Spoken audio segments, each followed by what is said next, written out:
let us discuss chemical potential more in detail.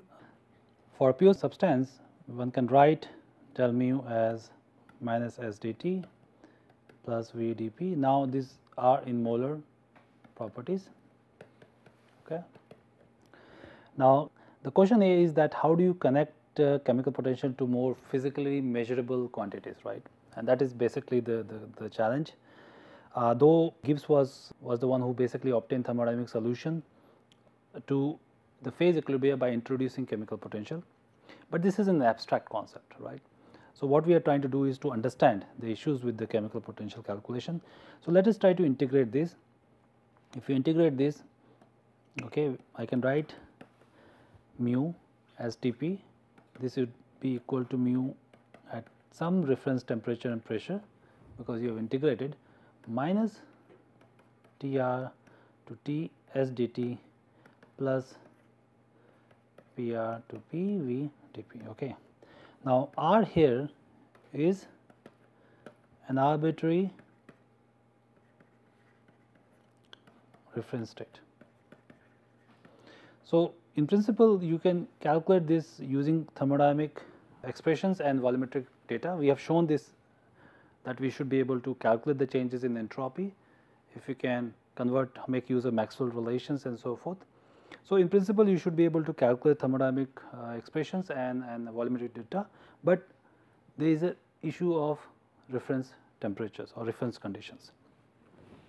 More importantly, this we do not know, okay, this is unknown,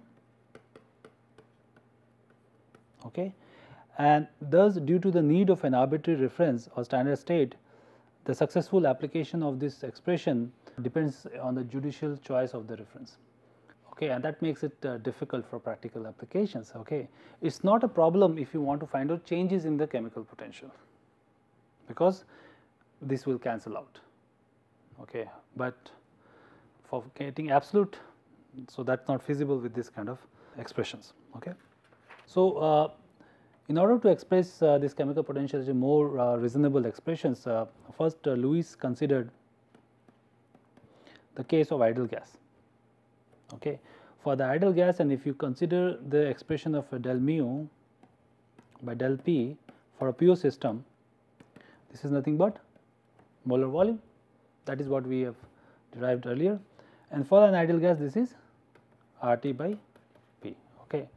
So, if you integrate this, okay, what you get, mu minus mu 0, this is RT ln of P by P 0.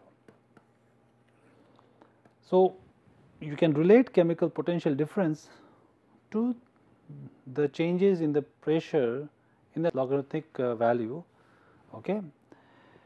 But there is an issue.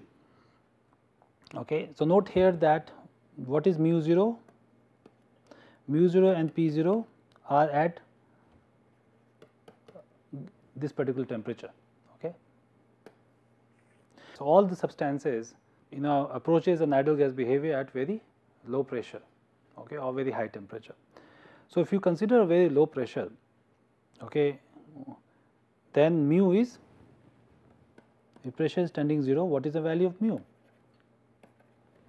Mu is going to be minus infinity. But this is where all the substances approaches ideal gas. So, which essentially means we have an issue here, that this is a very unusual condition. So, this kind of situation is highly undesirable, right. The reason is because ideal gas is approached at low pressure for all substances. Okay. And this expression of the chemical potential is a key to the thermodynamic analysis. Okay. So, how do you avoid this logarithmic divergence of chemical potential at low pressure? So, Lewis introduced fugacity in order to avoid such a situation. So, the definition of the fugacity is ln f by f 0, this is mu of T p minus the reference mu T at the pressure P0. Okay, this is the reference pressure. Temperature is kept same.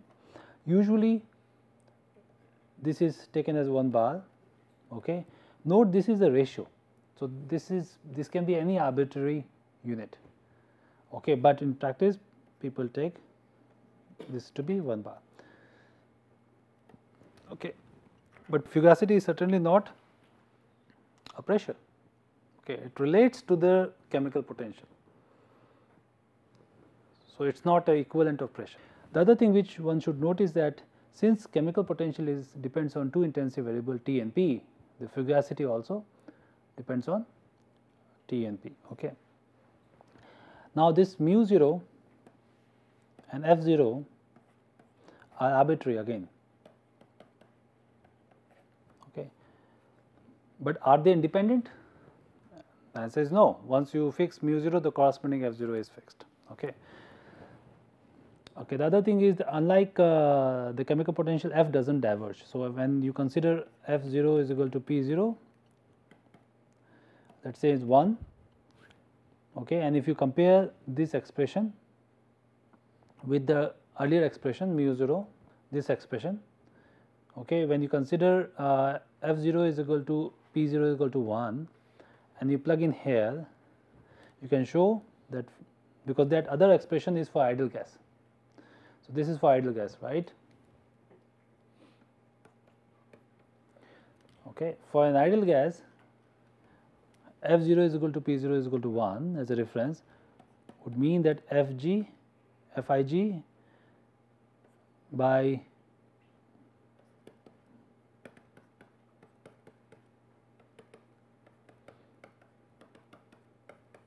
okay. So, this you can derive because mu minus mu 0 is basically nothing but RT ln P by P 0, okay, for an ideal gas, and since F 0 is equal to P 0 equal to 1, you should be able to find out you should be able to get this expression. Okay.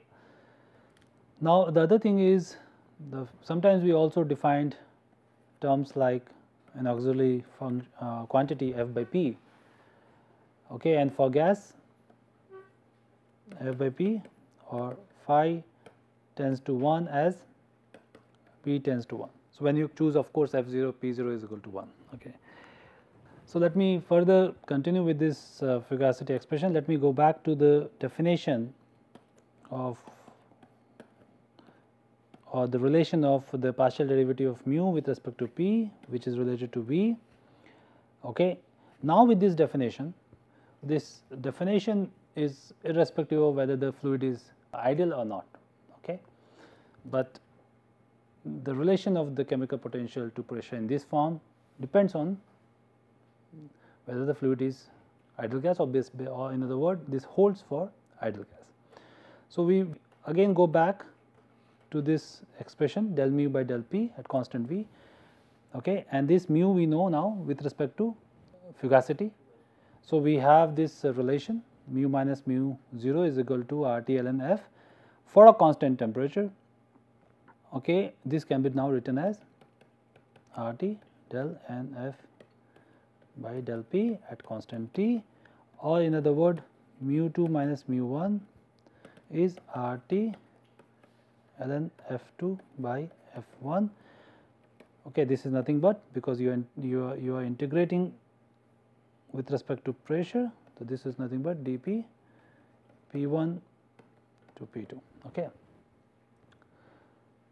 So, now I can rewrite this expression. I can also write it like ln F2 is equal to ln F1 plus P1 P2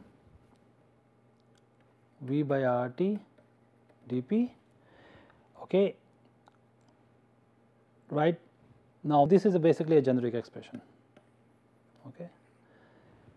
And what we have done is we have not made any assumption here, if you look at it very carefully. Now, for the case of liquid and solid, we can try to assume that it is incompressible, that means molar volume is almost constant. We can take it out, and in that case I can write F2 is equal to F1 exponential, and this is nothing but Poynting correction.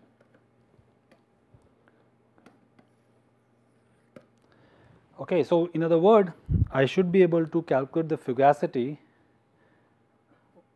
at least the ratio of the fugacity from the known value of the molar property, okay, and the changes in the pressure for a given temperature, okay, for any system.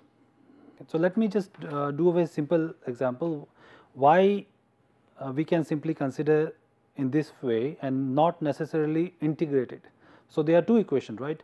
One is the case where we have this, where it talks about just integration of V by RT dP, and this another one which approximate it, but this is for solid and liquid, assuming this is more or less constant. Okay. So, this is a problem which we can look at. This is an example. So, the question is, we have to calculate the change in fugacity of liquid water at 300 Kelvin when pressure is increased from 0.1 megapascal to 100 megapascal. Okay, so, basically 1000 times increase in the pressure, and the data for this can be obtained from NIST Web of Science or NIST web book, okay, which is available without any special privileges. You can just type it and you can get this information. What are the information you need? Temperature is already given. What you need is basically nothing but molar volume of the water, liquid water, as a function of pressure, because we are going to make use of the expression. Okay. So, as I said, there are two expressions which we have considered. This is the one without any approximation, right. So, we can use trapezoidal rules for numerical integration. Okay. So, let us assume that you have pressure given in megapascal like 0.1, 10, 20, 30. Okay. And the molar volume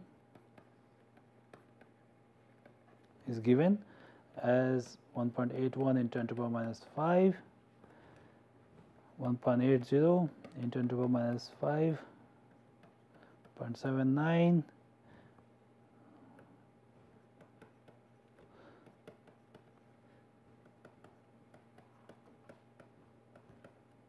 okay. So, these are all the values directly from the NIST web book. Okay. Okay. Now, so what is the value of this integral? Okay. So, we can consider, since it is being asked the change in fugacity, okay, not the value of the fugacity. So, we can consider this as a reference 0.1. Okay. So, if we consider this as a reference, then we should be able to find out the fugacity ratio at 10 megapascal with reference to the fugacity at 0.1 megapascal. So, this is the values of the integral, and this would be your f by or f2 by f1. Okay. So, if you just if you are just considering this, then of course, this is going to be 1, okay, this is going to be 1.07, 1.15 and so forth up to 2.04. So, this is the value 2.04 which comes at 100 megapascal. Okay. So, in other words, getting from 0.1 to 100 megapascal, the ratio of change in the fugacity is 2.04. Okay. Now, if you use the second expression, which is a Poynting expression, okay, how are you going to do that? You can consider the molar volume at 0.1 megapascal to be constant. So, F2 by F1 is exponential V delta P by RT, right. So, this is exponential. What is V? V is whatever we have considered here. This is the molar volume at 0.1 megapascal. So, this is 1.81 into 10 to the power minus 5 meter cube per mole multiplied by the change in the pressure, which is 100 minus 0.1 megapascal, which is 99.9 into 10 to the power 6 Pascal, okay, divided by gas constant, which is 8.314 joules per mole Kelvin, multiplied by the temperature. The temperature was 300 Kelvin. Okay, so we just put 300 here. Okay, now this turns out to be 2.06. Okay, so on one hand you have done a very rigorous trapezoidal based calculations, which you can of course do using Excel without writing codes also. The value turns out to be 2.04, and on the other hand, if you use simply the Poynting expression, the value turns out to be almost close enough. Okay, and the reason why it is negligible, because water in this condition turns out to be incompressible. Okay, so I will stop here, and now in the next lecture I am going to continue the general discussion on the fugacity and its relation to the phase equilibrium.